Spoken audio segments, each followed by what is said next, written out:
I think this is my first time trying Saratoga. Let me know what you think. Glass bottle. Yeah, it's just part of the luxury. Many brands have glass bottles. I like the sparkliness of a Saratoga.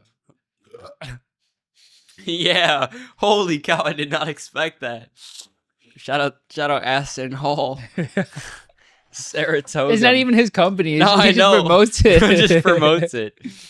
But, so Devin brought the last hot take. Yeah. What was the last hot take? the hot take was you don't actually want your dreams, you just like the idea of them. That was a good one. Yeah. I almost hit home because I resonated with it growing up. Yeah. The hot take that I have is we shouldn't let professional sports take control of our emotions as men. That's gonna hit a lot of people the wrong way. Explain. I'll give an example. I live in the city, so I see a lot of different life, and there's a lot of bar life out there. Mm-hmm. And this obviously doesn't apply to everybody, but the idea is that I see a lot of men who, me and Devin are from Chicago, so it's very exciting times for us for Chicago. Yeah, the Bears are going crazy. Bears right now. just made the playoffs, so a lot of guys our age 15 years are excited. And on the other spectrum is if the Bears lost, you see guys. Let me burp for a second. Excuse me. You'll see guys that go, "Oh my gosh, my team lost. Oh my God, I'm going to be upset for a whole week. Don't everybody knock on my door. Don't everybody come to me. I'm going to do a bad job at work." And they just let their lives crumble because of this sports team. Because of the sports team. Something that they had no impact. These guys have no relation to this individual. And it's just incredibly astonishing. I will say, like, if sports is in the family and it doesn't even got to be sports, like it can be anything. No, I think it boils down to the people that just make it their identity. Bingo. It's down to, oh, I'm going to call off work because the Bears lost, and I need to take the whole day to reconcile this loss, and I need to go over all the stats, and I need to digest everything that we did wrong. It's like you're not even getting paid to do that, and you're actually losing money because you want to do that. And I get it if it's an obsession or it's I can't even defend it like it's something that you like to do, because if you're making it your identity, at least be getting paid to do it or something off of this. But if like these guys don't know who you are, they could care less, and you're doing what with your life? And your life is very valuable, and you're living someone else's life. Yeah. When I was all the way up until I was 16 or 17, we'd go to one of my uncle or aunt's house, my tias or tios, and we'd buy squares for the Bears for games, usually Thanksgiving. And we'd all gather around a TV, watch football. And when there was a play that a player messed up, you'd see uncles jump up and be like, "Oh my goodness. Oh, I can't believe my team messed up. This coach doesn't know how to call a play," whatever. And I found myself doing it because I thought that was a socially accepted thing. And I think at 17 or 18, I was like, truth be told, I really don't care. I don't really care that it was a bad play or if we got the touchdown or if we didn't. No, this is not going to dictate. I'm going to wake up and go to bed, or I'm going to go to bed and wake up, and my day, like, nothing is going to change in my life. Yeah. And when I woke up, I think that's when I stopped watching sports completely. Like, I just stopped caring for them. Like, if it came on, I would watch it. I would say that was true with me. I think it was a central family thing. I think that was, depending on the family, but sports just become growing up. It's something that you do. It's something to get active. Even parents can come together. And like, I get the sports aspect of sports in a household, but when you have an identity with the sports or whatever that may be, it might not just be sports. It could be something else. When you attach your life onto someone else who is famous, or just the celebrity status where people are like, "Oh my gosh, Taylor Swift did this. Oh my gosh." I literally saw a video the other day, and it's like, yeah, I would let I would let my husband cheat on me for Taylor Swift. And I'm like, where have we gone in society to where it's okay because you are so in love with this person and you put them at such a high status where you're just going to let your marriage fall because, oh my gosh, Taylor Swift, if she did this, or yeah, whatever celebrity it is, I don't, Sure. does that make sense? It's Yeah. like, I just can't, I don't understand, and I can't fathom that you would just let your morals down because of another human being that is just as normal as you, just with more eyes on them. Truly, if I have met someone that is famous, they're just normal people. And I get it, there's just like, oh, but they got this status and whatnot, but comes down to it at the end of the day, they're going to die and you're going to die. You can't take the fame with you. Yeah, you might be like, oh, that person left a huge impact on the world, but at the end of the day, comes down to it, you strip them of everything. There's nothing that they can't do that you can't do. Ooh. So Powerful. And that's why I go to, why are you living your life for someone else? You bring up a great point with the sports.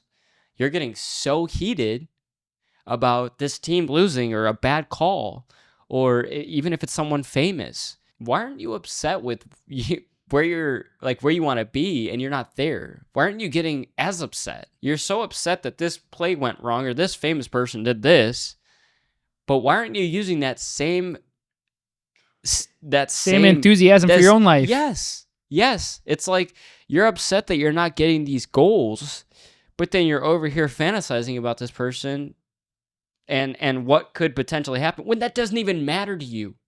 It literally will not change your life. But this will, and you're just like, oh, yeah. I'd rather worry more about this than this. You know why? It's because it's a lot harder to do because you have to face yourself in the mirror. So I would agree with that statement. Ooh. That was power that you said towards the end there. Say that again. I think the hardest thing that you can do in this life is face yourself in the mirror and actually just have an honest conversation with yourself. And I'm not talking about like, oh, saying affirmations to yourself. I'm saying, yeah, I'm not this. I'm not where I want to be. I actually suck at this. And I'm not proud of this.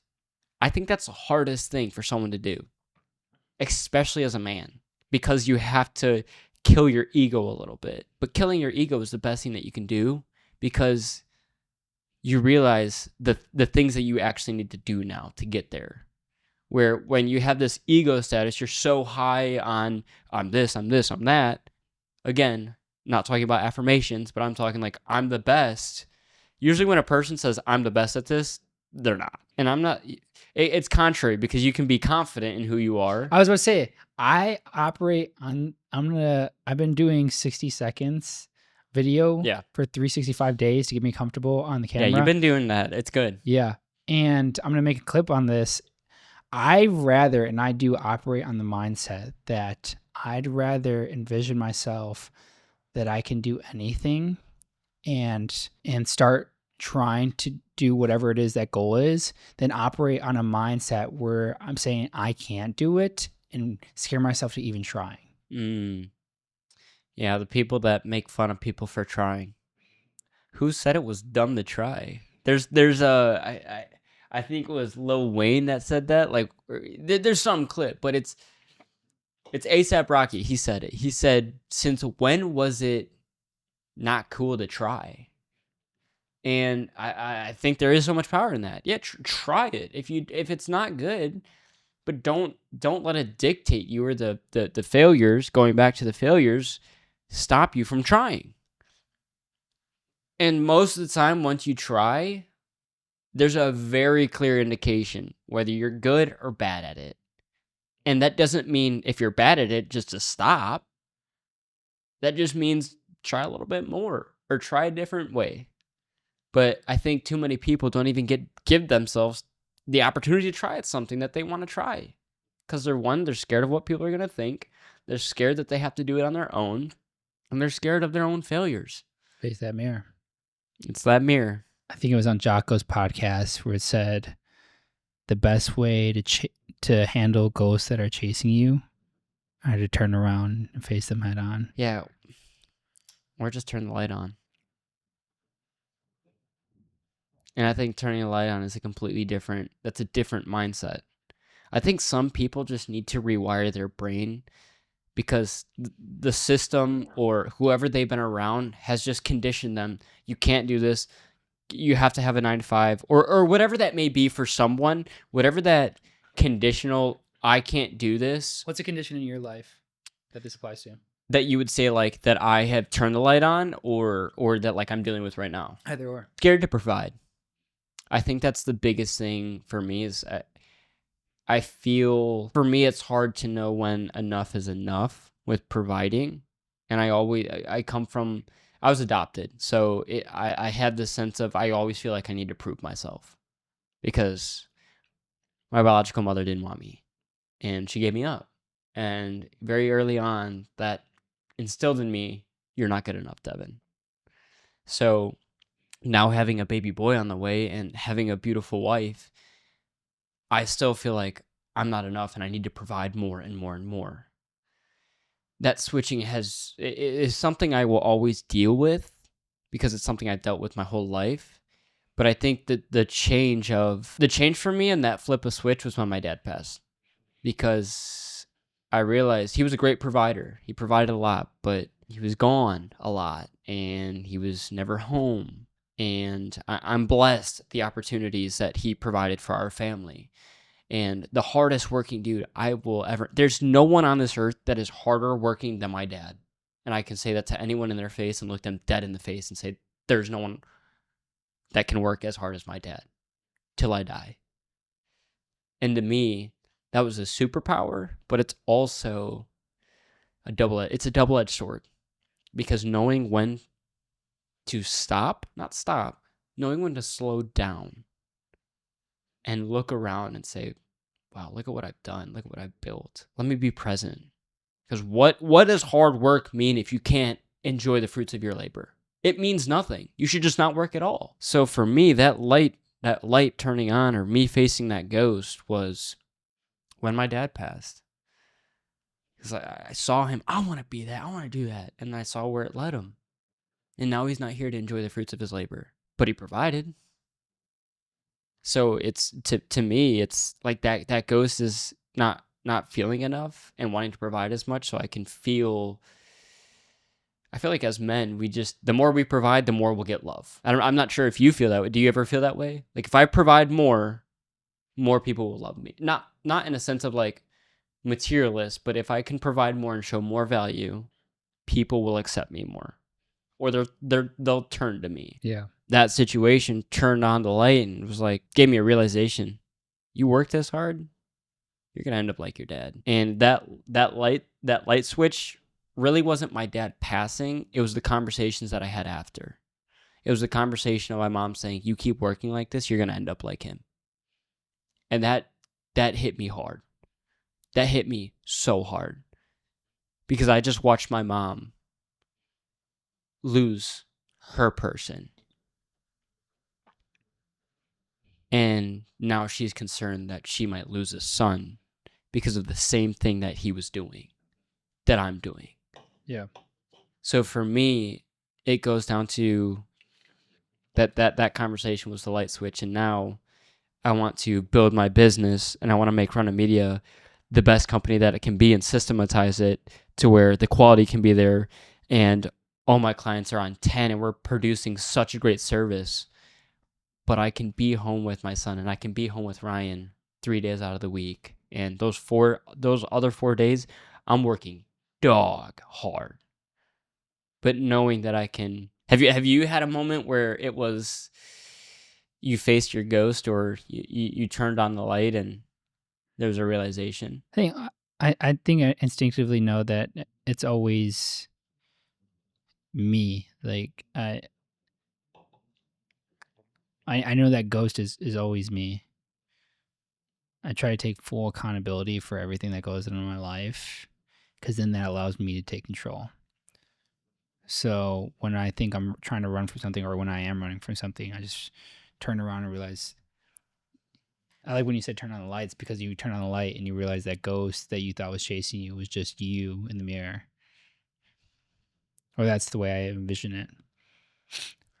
So what do you do with things that are out of your control? It's much more settling now because it's like, okay, that wasn't out of my control. That wasn't deemed my path. So things that are out of your control, you really don't let it affect you. You have anything specific? Well, there's so many times. If this, you know how many times I've heard a person say like, if this just happened, it would have been amazing. And like, I had this idea in my head that this would be X, Y, and Z. It just doesn't work because then you're playing God. Yeah. You know what I mean? It goes down to, okay, well, if this was out of my control, it is what it is. It was out of my control and I couldn't deal with it, so I move on. I feel like too many people dread on the out of control, and they need to focus what they actually can control, and that's themselves. Going back to the sports thing, they're so focused on what they're out of control on, and they're letting it dictate their own emotions. Seeing people that go like this? Oh my goodness. I'm sorry, goons, bro. Goons. Or as Lucas would like to call my roommate, goys. Yeah, I want people to realize there's nothing wrong watching sports. I just want people to be excited about what's going on in their life. I want people to transform and say, let me get excited about what I can take control of. Let me put this effort and energy that I'm putting into the sports. I'm not saying don't put any. No, take as much I get excited as as much as I don't like watching sports. When the Bears won that game, I was like, damn, that's low key. I was up there because to me, I was like, oh, they're like this is pretty crazy. It was a crazy game, especially since it was against it. Yeah. But no. The next day that I woke up, I'm taking that same energy or even more into my business and my goals. Yeah, I was excited for them, but I'm more excited about what I'm chasing or what I'm controlling. Yeah. I just want people to be excited. I want them to change their lives. I want them to transform, transcend. I want them to educate. I want to do all these incredible things. Because when I started doing that, life gets incredibly much more meaningful. It's just purposeful. Yeah. It's something that you can't explain until you are there. You can't. I want people to start saying when there's an issue in their life, start saying bear down to that issue. Ooh. Instead of, oh, we need to bear down on this, bear down, third down. How about if you got something that's going down, bear down and get to it. You know what I said on my post? I said, we should stop saying bear down. We should say money up. Dude, money up. Who cares about bear down? But the idea was just that. Get your money up now. Yeah. No. Yeah.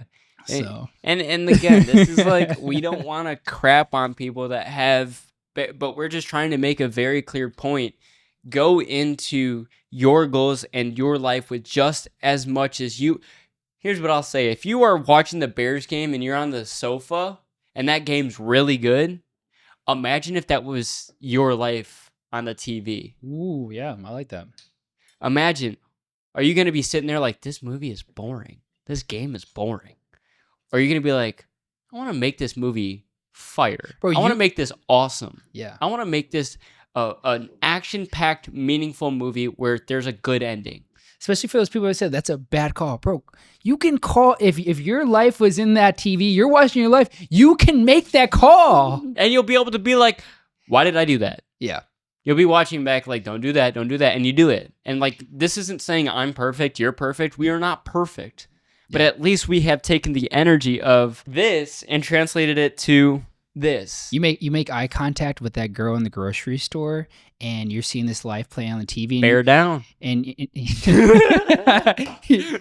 the guy doesn't go up to the girl and talk to that girl that you made eye contact. You're like, dude, that was a bad call. Yeah, you should have done it. Yeah. Yeah, but you can replay that and be like, I am gonna have this instant replay. Yeah, I can't. You gotta be excited about that. Yeah. I like that. I'd watch the game. So, and I was excited, but best know I'm 5x excited about some of the things that I'm chasing in my life. Yeah, no, that's a good point. Just if you want to put it in sports terms. To a Bears fan or anyone knows the Bears. Pickleball. Yeah. Crochet. Knitting. You lost me there with the pickleball. I didn't know. I don't know what pickleball people say when they go to like WAF, like wait, But yeah, bear down with the things in your life. Yeah. Just as much as you're excited on Saturday or Sunday football, you better be excited about your own goals to get after it and to bear down. If you're sitting down hyped, oh, I can't wait for the Bears game on Saturday, and a full week goes by and you're not excited about your own goals that you have going, but Saturday comes around and you're on 10, you're up early for the Bears game, you're ready to go, you're like, all this, like, have that same mentality for your goals and watch your life change. And you'll realize maybe Sunday or Saturday isn't as purposeful as I thought. Or you might even just forget about the game in general. Because you're playing your own game. Talk. Clip it. Or instead of saying bear down, replace bear with your last name. Erickson down. Ooh. Espinoza down. Ooh. Come on. I like that. You're watching the TV and you see the clock hit from 5:59 to 6 o'clock. Erickson down. He's not clicking snooze. He's getting up out of bed. Yeah. It's dark outside. Yeah. You better be repping that jersey with someone else's last name on it like it's yours. Yeah. Because or not wearing that jersey. Or not wearing that jersey at all. Another hot take. I will never wear another man's last name on my back. The only one that I'm repping is Jesus. Ooh! I will rep that on the back of my back. We forgot to do it though. Oh yeah.